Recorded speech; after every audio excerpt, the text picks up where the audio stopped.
Si vous entendez votre nom, commencez à vous préparer. Commencez à préparer vos avocats. Parce que ce sera chaud. Et surtout, je vous déconseille de mettre pied en Europe parce que les mandats seront délivrés contre vous. Ainsi, crime de guerre et génocide. Nous serons au premier banc des accusés. Bernard Okalia Bilai, gouverneur du Sud-Ouest. Pauline Ekbe Nalova Lyonga, vice-chancelleur de l'université de Buea en 2016. Eh bien, pourquoi est-ce qu'ils sont accusés? Là, je vais essayer de lire ce que je vois dans ma boîte magique. Le 28 septembre 2016, des étudiants de l'université de Buea, accusés à la barre. Écoutez Dia et vos enfants, parce qu'il ne faut pas qu'on vous surprenne. Donc je disais que le 28 septembre 2016, des étudiants de l'université de Buea qui réclamaient le paiement de leur prime d'excellence et l'arrêt de l'extorsion des 10 000 francs CFA aux étudiants s'étant acquittés avec retard de leurs droits universitaires, vont, sur ordre de Madame Nalova Lyonga Pauline Ekbe, alors recteur et actuellement ministre des enseignements secondaires, être violenté, torturé, violé et forcé de se baigner dans les torrents d'excréments humains par des éléments des forces de maintien de l'ordre sous la supervision de M. Bernard Okalia Bilai, gouverneur de la région, dans leur chambre pour être soumis à des pires tortures. Accusé, avez-vous un mot pour votre défense? Au suivant, Paul Atanganji, ministre de l'administration territoriale, ancien repris de justice, expert en fabrication de fausses monnaies et surtout reconnu dans l'assassinat de Guérandi, l'enlèvement et l'assassinat. Il sera enchaîné avec Joseph Betty Assomo, ministre de la Défense. Et derrière eux, il y aura Galax Landry et Toga, secrétaire d'État à la Défense, Martin Bargangele, qui semble-t-il actuellement à le Covid-19, et nous lui souhaitons une excellente guérison, parce que de toutes les façons, nous le voulons vivant et qu'il vive l'enfer qu'il a réservé aux autres.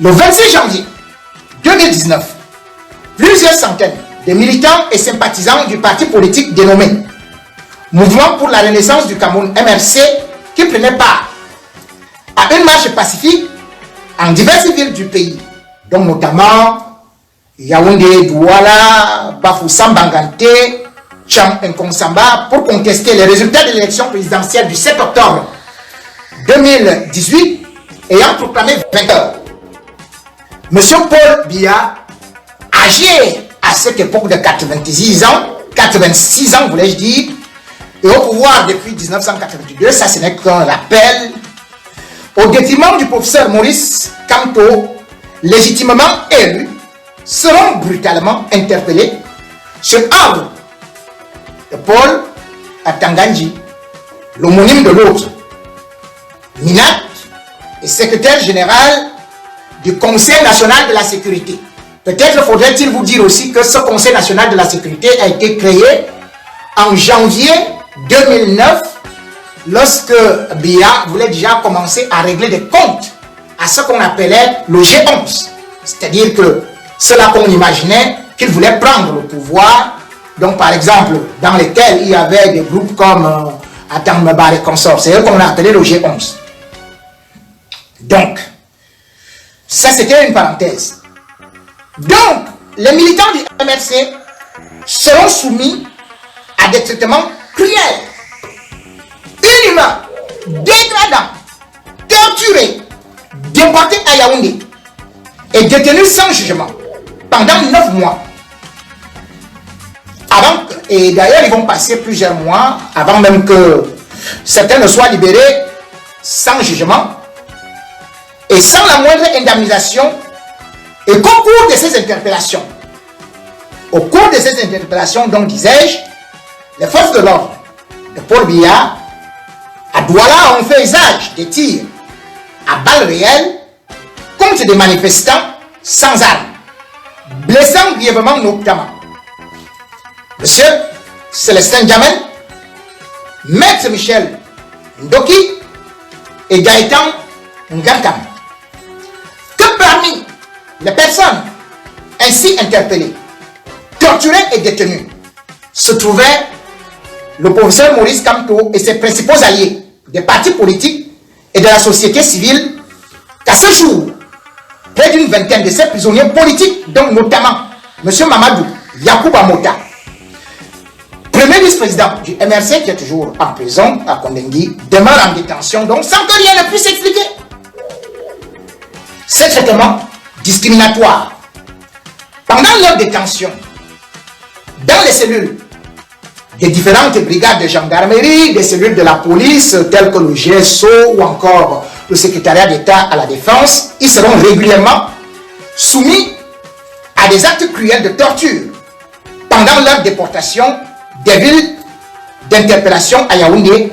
Ils seront interdits d'assouvir les moindres besoins vitaux, contraints d'uriner et de déféquer sur eux-mêmes, ce qui fait aujourd'hui rire Full Professor, qui est bien content que le régime génocidaire, dictatorial et totalitaire ait humilié ces personnalités.